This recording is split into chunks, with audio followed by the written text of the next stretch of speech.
There are no votes scheduled in the House of Representatives for the rest of this week as House Republicans regroup following the vote to remove Kevin McCarthy as Speaker of the House. North Carolina Congressman Patrick McHenry has been named as Speaker pro temp, but has virtually no authority inside the chamber right now except to call for the vote to elect a new Speaker.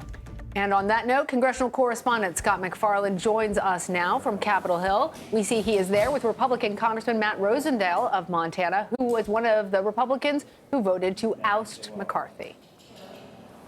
And Congressman Rosendale, oh, by the way, represents one of the biggest pieces of America in Congress, the eastern three-quarters. And most beautiful. And the most beautiful part of Montana, the eastern three-quarters of Montana. So we're standing a few feet away from the House chamber where the lights are off, doors are locked, and there's no business indefinitely. Did you envision that when you voted yesterday to oust the Speaker? Well, what I'm hoping is that we can get back to the appropriations process. There's absolutely no reason that the committees can't continue to function. The remaining bills, we've got 8. You think they can still function the House even without a full-time Speaker? Sure, we have Speaker pro tem, and the Speaker pro tem can actually allow certain functions to take place, but outside of the events of the floor, what we can do is conduct the business of the committees. So the Rules Committee can still meet, and the Appropriations Committees can still meet and finish that work that really helped to culminate the removal of Speaker McCarthy yesterday, because that work had not been done, which forced us to go to a continuing resolution that the vast majority of the Republicans opposed. When he had his press conference last night, his exit press conference, he actually name-dropped you as somebody he was specifically concerned with and characterized it as you being part of a group that burned the place down, metaphorically.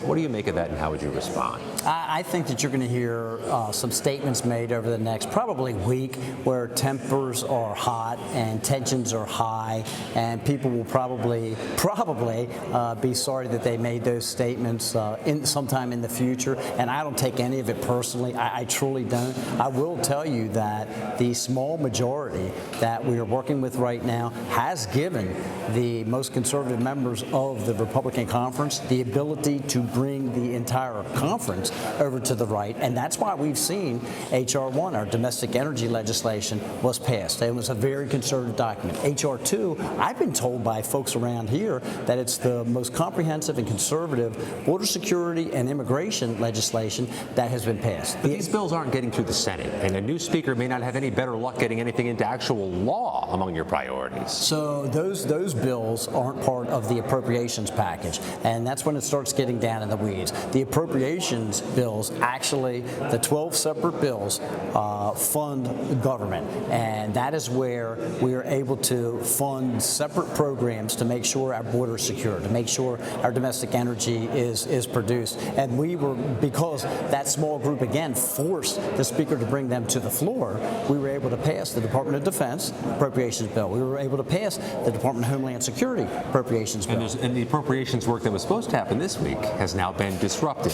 But let's put that aside for a moment. You know, some of your fellow Republicans say this move makes a government shutdown more likely in November because Speaker McCarthy, former Speaker McCarthy, was kind of a firewall to a shutdown and to a debt ceiling crisis. No, I think he was actually the engineer of the shutdown. I think he was the engineer of the debt crisis. The Budget Act of 1974 calls for the appropriation bills to be completed by June 30th.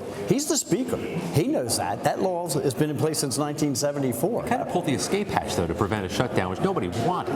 But the true leadership would have made sure that those appropriation bills were completed by June 30th. Guess what? Every legislature across the country is able to complete their work and pass a balanced budget in the appropriate time. We didn't have it by June 30th. We didn't have them by July 30th. We didn't have them by August 30th. And so I say that this was an engineered crisis of Kevin McCarthy's doing that led us to that problem. The argument over appropriations continues despite him being gone. Are you running for Speaker? I am not running for Speaker. That I will tell you. You know, there's a lot of really, really talented individuals that have already raised their hand up, which goes to prove our point that we were making in January. Once the king is removed, we'll find out who else wants to run. And what I say is I'm going to consider all of those individuals. There's only 2 people that I will not vote for, and that's Kevin McCarthy and Matt Rosendale. Matt Rosendale, thank you for your time. We appreciate you being so generous with it. Now back to you. Scott MacFarlane, thank you for that, and share our thanks with Congressman Rosendale.